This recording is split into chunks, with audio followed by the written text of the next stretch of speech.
Right. I'm Claudine Wong, joining you from KTVU in the San Francisco Bay Area, and I have some very, very special guests. I have Natalie and Joe Farrell, Eli and Sarah Stamps, and the woman in charge of this all, we have Miss Amelia Jane there as well. Welcome to the world, Miss Amelia. Thanks so much for joining us, guys.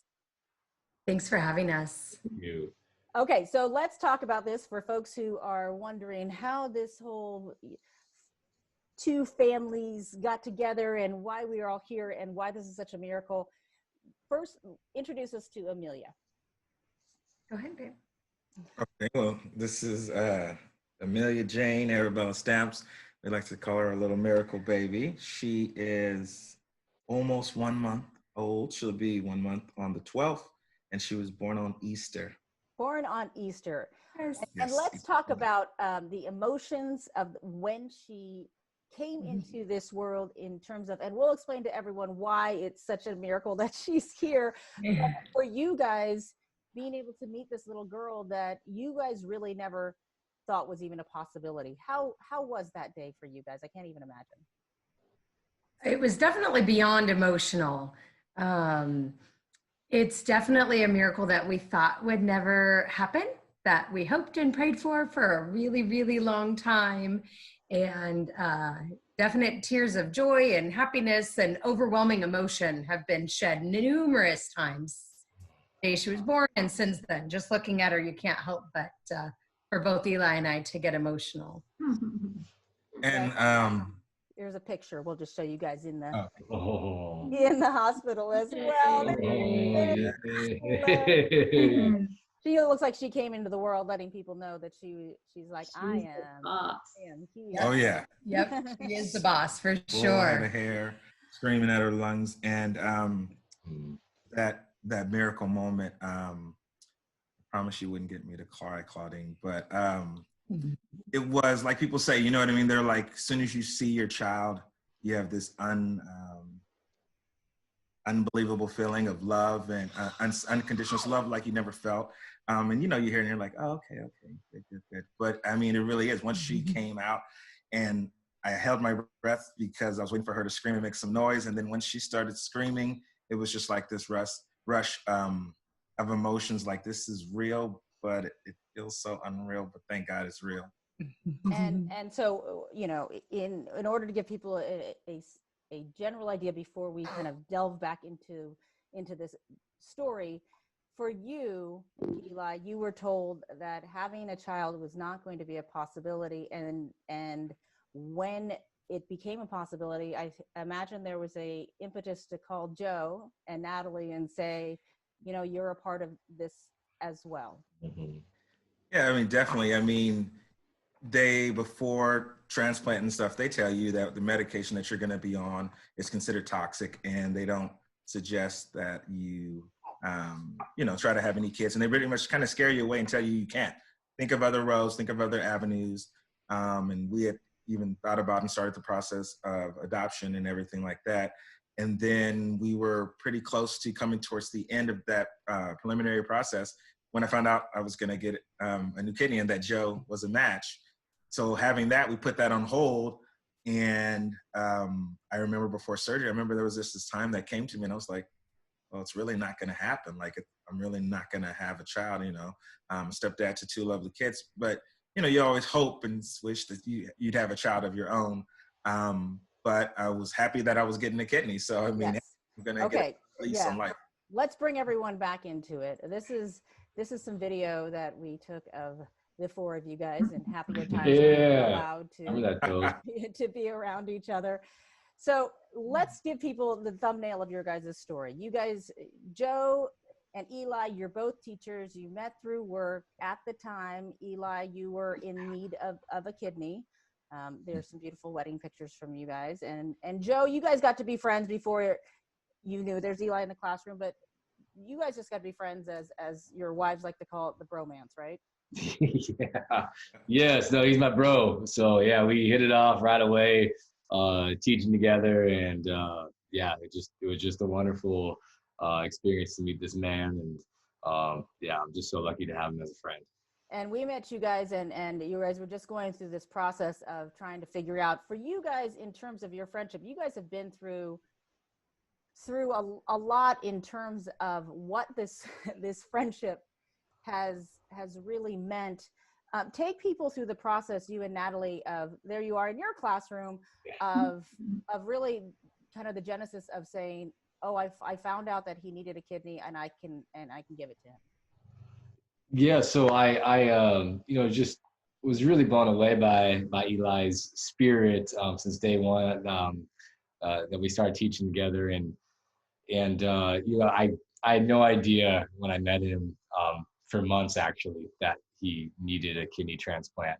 He was just so cheerful, always happy to be at work, high energy, and then he got sick for a few days, and I found out through a colleague what was happening, and I was just blown away by his, like I said, his tenacity, his ability just to be positive, show up to work with a smile, work hard, be there for the kids, and so yeah, I initiated the process. Actually, both Natalie and I did, and I turned out to be the direct match, so we went for it.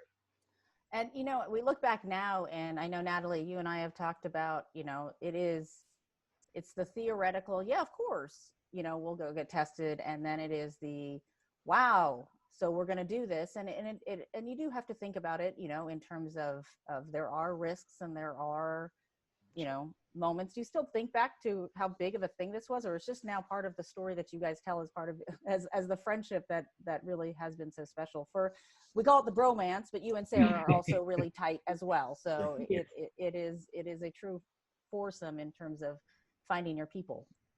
Absolutely. I think now it's funny that you bring it up. I was just thinking about this last night, probably as a result of us meeting today, but about how I guess non-important the decision has become. And as you mentioned, it just has become part of our lives, part of the journey. From the get-go, we knew that there was a possibility one of us could be a match.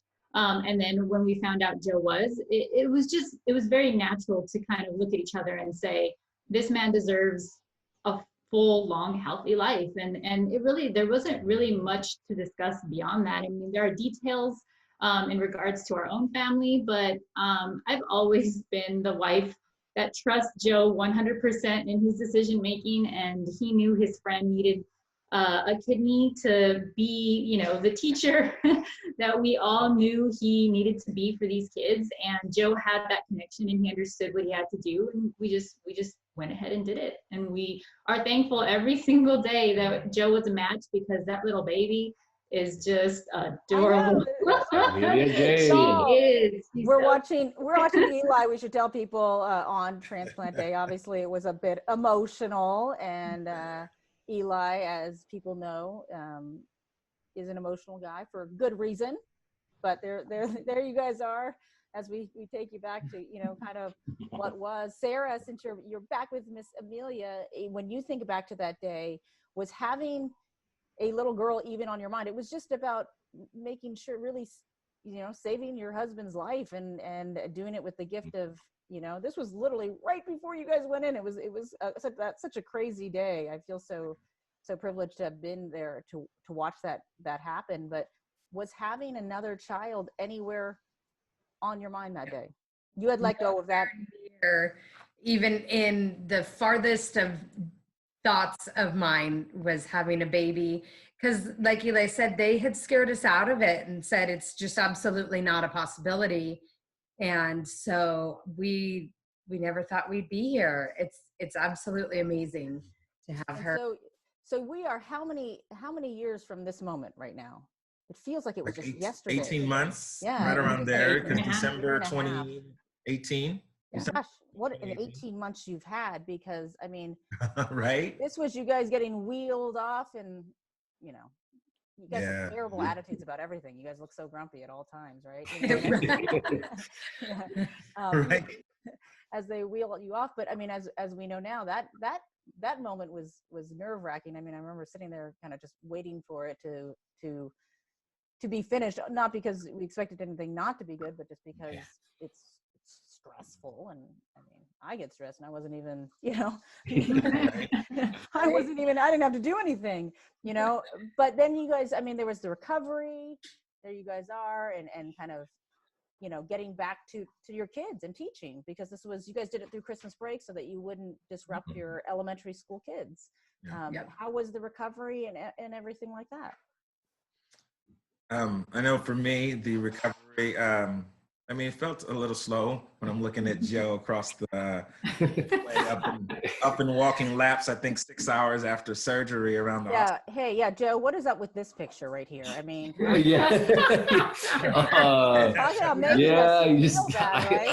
I gotta move. I can't sit still. So that's 2 weeks after donating your kidney, there you are on the treadmill. I'm like, okay, so now I have 2 miles.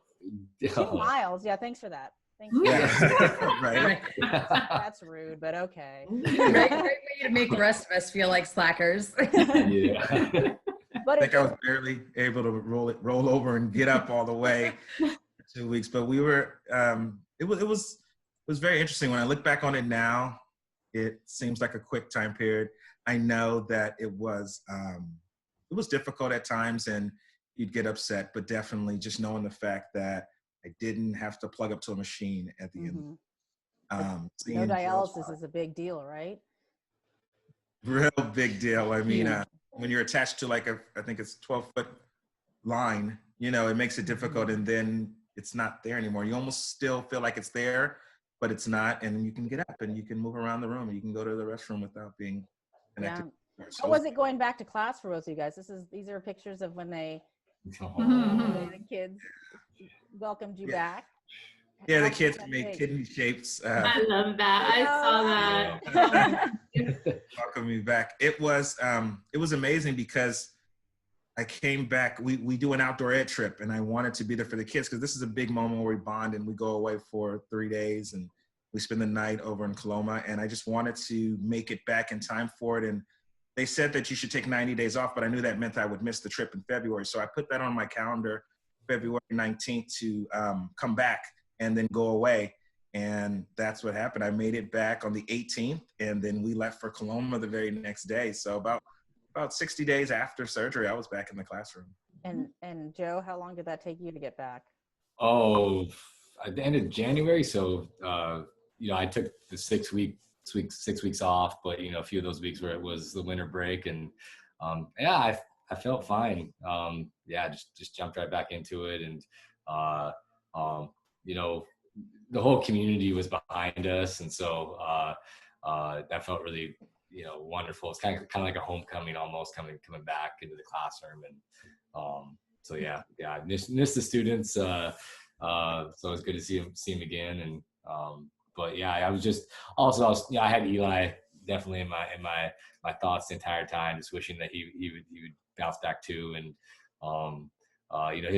his side of the surgery was a little bit harder. So believe it or not, that 6 week window is pretty accurate for anyone who wants to donate a kidney.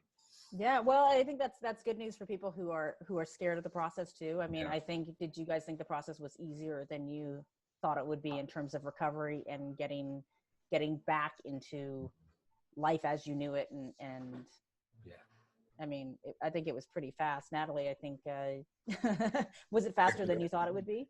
I definitely did. They had educated us so well on what to expect that it was almost hard to believe.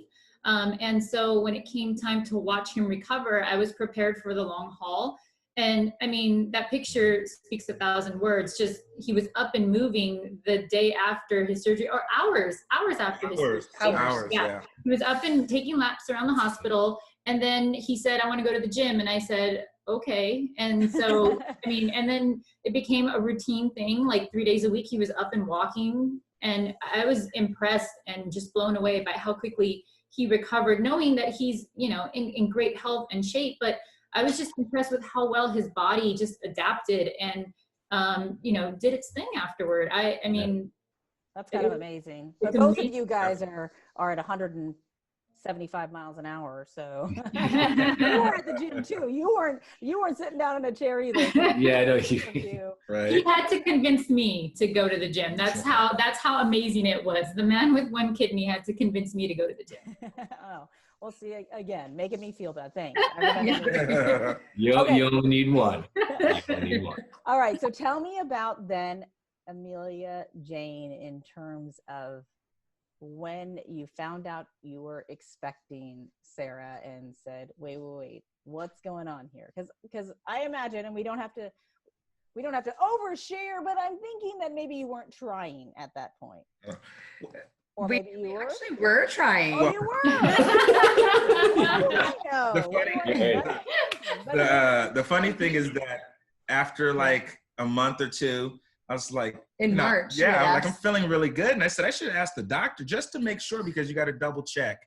And I asked my doctor at one of our checkups, and she said, well, I know that's mostly for women who take the medication. Let's go ahead and check some studies. So she wanted to go back and do some research, and I waited patiently for another week. And then she came back and she goes, well, for men, it's different. You're not taking it every day, and you won't be taking it with the baby. So she was like, go ahead and try and see. Well, then that happened pretty quickly in terms of, I mean, you also were probably, I would imagine trying to kind of just hedge your expectations as well. Yeah, we actually only tried 1 month because that was in March, and it took a couple months of him convincing me that it was time. So there was a pivotal moment. We were at 4th of July at a family gathering, and my cousin said, I'm 36 and just had a baby. You could do it too. And we came home that day, and I said, okay, well, if we're going to do this, we better do it before I change my mind. And that was at the end of July, and I found out August 6th that I was pregnant. Wow. Yeah. No slacking on it for any of you guys. Right. When you set your mind to something, it happens. Joe and Natalie, when they told you they were expecting, what was the reaction? I mean, He cried. I was Yeah. so happy tears. I mean, celebrating more than, the World Cup or Olympics. I mean, it was awesome. And that's high on his list. Yeah, You should know that. But it's almost like for Joe, I remember him being teary-eyed, and then he just said, it's just Eli's getting the full circle of life that he deserves. And I couldn't have put it better. He's 100% correct. Like, Eli's so great with kids in the classroom. Mm-hmm. He's great with our kids. I'm always trying to convince them to babysit. And so for him to be able to go through this process now with his own child, it's just beautiful to watch. Was it a little hard to believe, Eli and Sarah, when they said you're pregnant? Was it really kind of just saying we're getting everything that we thought we might not have? Yeah. It took a while to fully sink in. Yeah, I know. She surprised me with the onesie, and I just was like, no. It's just too quick. Give me some time, to build up to it. And then just each month, and then when we went for our first ultrasound, that's when it really became real. Like, that's really there. So I was nervous and very cautious all through, but it was just amazing. It was unbelievable. Still, when I look at her, sometimes like, this really belongs to me. Yeah. It's a miracle. She's yours, brother. Yeah, right? That's crazy. And so let's take people to Easter. I have this video. There we go. Cutting the cord. I mean, that must have been just a crazy cool moment for you. Yes, one that I kept telling her, I never thought happen. I never thought that it would actually happen or take place. And then I'm there, and we're in the hospital, and it's not like the movies, and it doesn't cut immediately. It's like really rough to get through. Nothing's like the movies, Eli. Yeah, right. Try to soak it all in. Yeah. Oh, and Sarah, it went okay for you. I mean, you look literally. I saw this picture, and I'm like, well, that's not fair. How do you look like that after? Exactly. I said the same thing. Again, I go back to my theme, making all the rest of us look bad. But, Yeah, right. but look at how, I mean, it wasn't, you know, in this COVID time, it must have been a different kind of experience, Yes. though, in terms of how that went down. Yeah, you know, it actually, yeah, that's us leaving the hospital there.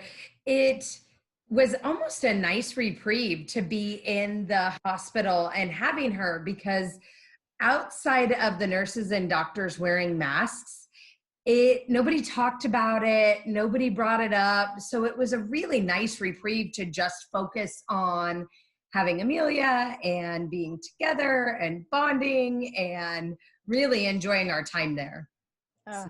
Well, I mean, she just couldn't be any cuter. Look at all that hair. Right? So much She's change. so gorgeous. This little onesie here says dream come true. And I bought it when I first found out I was pregnant with her.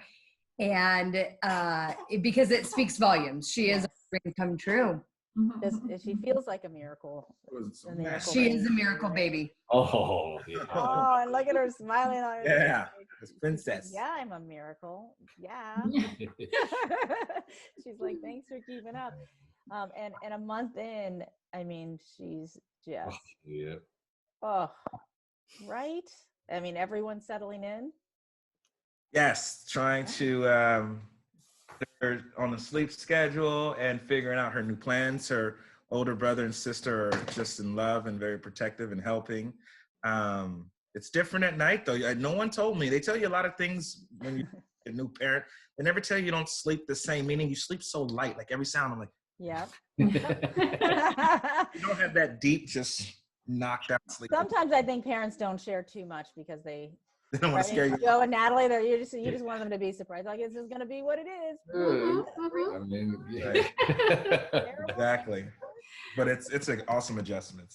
So now, because of COVID, you know, I would imagine the normal people who would be descending to meet Amelia in person and not, I bet you've done a lot of Zoom meets and greets, you know. Yeah.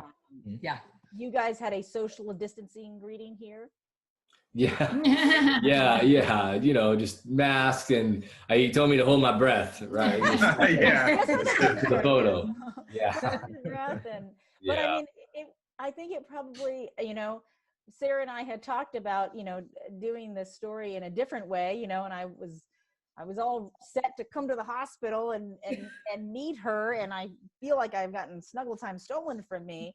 But for you guys, it's an IOU for sure. But for you guys, it really, that meeting was important, I think, because I know you guys consider each other family, but this is a new member of your family. Yeah. He has been itching to meet her, and I'm like, you need to stay home and wait your turn. But I mean, he has been so excited, and I'm so happy that we did get to meet her briefly and under safe conditions, because I mean, it definitely, I'm sure Eli and Sarah are excited to have their baby home, but we're just as excited to be part of her life. So yeah, I mean, in terms of this crazy life and this crazy, you know, world we live in today, and you guys are all trying to work and grow your families, and you know, and you guys had shared with me some just other pictures. I think, you know, it occurs to me when I think about the story of your guys' friendship and this world, that it becomes an idea of like everything's relative, right? And if you can have these moments, you look at even the tough spots that we're in this world a little bit differently, and you never know what's going to come around the corner. I think. Yeah. So, No, go ahead. I was gonna say, it's so true. I mean, sometimes it's nice just to be in our little bubble and, you know, enjoy her and still get to, you know, communicate with people or parking lot visit. It's definitely hard because there's a lot of family members that you can't just have hold her and things like that. But it's a sense of relief sometimes, because I can block out everything else and just look at her, and the world revolves around her. You know what I mean? And then sharing that with people, and they can see her and smile, and they understand her story. And just, cause it's hard, because, you know, avidly watching the news, sometimes I'm just like, oh my goodness. And then she cries, and you go back to the reality of she is everything devoted to her and making sure she's taken care of. Man, life is a crazy place. Good thing you guys met, huh? Yeah. Definitely. Good thing they moved up to LA and everything. happened, and we went on some lunch dates that turned into the bromance. And, you know what I mean? Goodness for bromances. Hashtag. Oh, thank you. Right? It has led to new life, and literally new life, and that's amazing. Should I ask, is there a story behind Amelia Jane and the name? Absolutely, there sure is. 2 years ago, we lost my dad, who was a hobby pilot, and he loved Amelia Earhart. He's always been like women empowerment, and he just loved the determination of her. And so that's part of where Amelia comes from. And then it also has Eli spelled out in it. So, you know, Dad and Eli. Yeah. And then Jane comes from, my grandpa Buck used to call me Sarah Jane. My middle name is not Jane. He just called me Sarah Jane. And so Jane was originally going to be her middle name, but we just thought it flowed so beautifully together as her first name, Amelia Jane. And it paid honor to my dad and Eli and my grandpa. So that's where her name comes from. Oh, well, Yeah. it looks like she's snuggled up. She is. Yeah, she's finally snuggled up and snoozing well. Oh, okay. Well, it was lovely to meet her over Zoom. I told you that I am locking up my, postponed snuggle time with that sweet girl. Yes. And it's also great to see you guys doing so well. And the four of you, I know you guys are probably missing your wine and get-togethers and, Right. and all those things. But wow, you guys are like the poster families for friendship and for kidney donation and for, new lives and miracles and all of the above. So thanks for the update. It's always great to see you guys. Thank you. Always good to see you. Appreciate it. Thank you, buddy. Thank Oh, you. Joe and Eli are going to be next door mates. They're going to be back at the same school this coming year. And Yeah. so it comes even more full circle that they started out next door to each other, then went to different schools, and now they'll be at the same school. And The bromance continues. That might be Yes. trouble. Yes. That Here we might go. be Oh, yeah. trouble. Can't keep these two apart. It'll be good. Yeah, you can't keep us apart. You know, I'm not sure I interview with the principal to say, what were you thinking? You're going to put these two back together. yep. Exactly. Back together, right? Yeah, back Mhm. together. They're never really, truly apart, I think. Never. no. That as well. All right. Thanks, guys. All right. Thanks so much, Claudine. Thank you, Claudine. Thank you. All right. And for Bye-bye. more interviews, you can always, of course, go to coronavirusnow.com. Thanks for joining us.